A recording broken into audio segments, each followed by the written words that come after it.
Let's understand the statement of question number 2 बेटा जी। From a point on the bisector of an angle perpendicular are drawn to the arms of the angle. सबसे पहले आपने क्या लेना है, कोई एंगल बना लेना है, देन क्या करना है, उसका बाइसेक्टर बना लेना है। फिर वो क्या कह रहा है कि from a point P on the bisector, यानी कि जो बाइसेक्टर बनाएंगे उस पर कोई पॉइंट पी होगा या कोई भी पॉइंट होगा, देखते हैं उसको हम क्या नाम देते हैं। वो क्या कह रहा है, वो जो पॉइंट होगा उस पर क्या, उससे क्या होंगे, परपेंडिकुलर ड्रॉ होंगे। किससे? Perpendicular are drawn to the arms, जो एंगल के आर्म्स होंगे उससे हम क्या करेंगे, परपेंडिकुलर ड्रा करेंगे। तो जी बेटा अब हम देखते हैं अपने डायग्राम की तरफ, देन प्रूफ क्या करना है वो बाद में आपको बताती हूँ।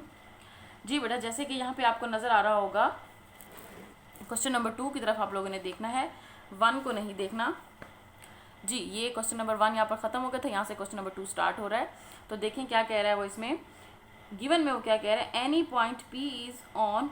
पहले इसको समझने से पहले आप डायग्राम समझे, स्टेटमेंट समझे। स्टेटमेंट में था ये कोई एंगल है जिसको इस तरीके से रिप्रेजेंट किया गया, मैं इसको हाईलाइट कर रही हूँ साथ साथ। ये कोई मैंने एंगल ले लिया, ठीक है। अब वो कहता है इस एंगल का कोई बाइसेक्टर होगा जो कि ये है। देन वो कहता है इस बाइसेक्टर पे कोई पॉइंट है जिसको मैंने पी का नाम दे दिया, ठीक है बेटा।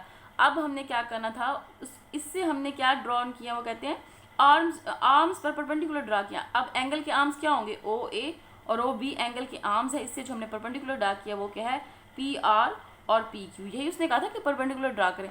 देन वो क्या कहता है, prove that these perpendiculars are equal in my ear. Then वो कहता है कि हमने प्रूव करना है कि ये जो हमने ड्रा किए हैं परपेंडिकुलर, ये क्या है, इक्वल होंगे, यानी कि पी आर और पी क्यू आपस में क्या होंगे, इक्वल होंगे। तो अब हम इस चीज़ को किस तरीके से लिखेंगे, आपके पास गिवन क्या है कि any point P is on O X. जी बेटा सबसे पहले आपके पास तो ये एंगल था, लेकिन जब आपने उसको बाइसेक्ट किया तो आपके पास ये ओ एक्स एक रे आ गई थी, और रे के ऊपर रे का साइन लगाना है। उस रे के ऊपर क्या है, आपके पास एक पॉइंट पी है। The bisector of angle A O B, यही है ना कि किसी एंगल का बाइसेक्टर लेना था जो कि ओ एक्स है और उस पर क्या है, कोई पॉइंट पी है। देन हमने क्या कहा है कि फ्रॉम पी से हमने क्या करना है, परपेंडिकुलर ड्रा करने हैं। P R is perpendicular to O A, यही लिखा हुआ है। From point P R is perpendicular to O A, और इसी तरीके से P Q is perpendicular to O B, यही लिखा है perpendicular. P Q is perpendicular to P B. ये क्या है, सब कुछ गिवन है। अब हमने प्रूफ क्या करना है कि ये पी आर और पी क्यू क्या होंगे, इक्वल होंगे। इक्वल होंगे मीन्स इक्वल डिस्टेंस में होंगे, मीन्स कन्ग्रुएंट होंगे। तो यही चीज़ लिख लिया, टू प्रूफ, यानी कि प्रूफ करना है P Q is congruent to P R. अब हम ये किस तरीके से करेंगे बेटा, इसको देखते हैं आगे नेक्स्ट। जी बेटा ये प्रूफ करेंगे, ये अगेन मैंने डायग्राम बना लिया, किस तरीके से अब हम प्रूफ करेंगे, ये वही पिक्चर बनी हुई है। प्रूफ में आप स्टेटमेंट और रीजनिंग। अब आपके पास इसमें 2 ट्राइंगल्स बन रही हैं। एक ट्राइंगल का नाम है पी, ये ओ है बेटा, यहाँ पर ये ओ है, ठीक है। एक ट्राइंगल आपके पास पी ओ क्यू, नीचे वाली इस तरीके से पी ओ आर। अब ये 2 ट्राइंगल से आप इसमें क्या ले लेंगे, कॉरिस्पॉन्डेंस ले लेंगे। किस तरीके से लेंगे चेक करते हैं। इन दोनों में ओपी क्या है बेटा, हमारे पास कॉमन है।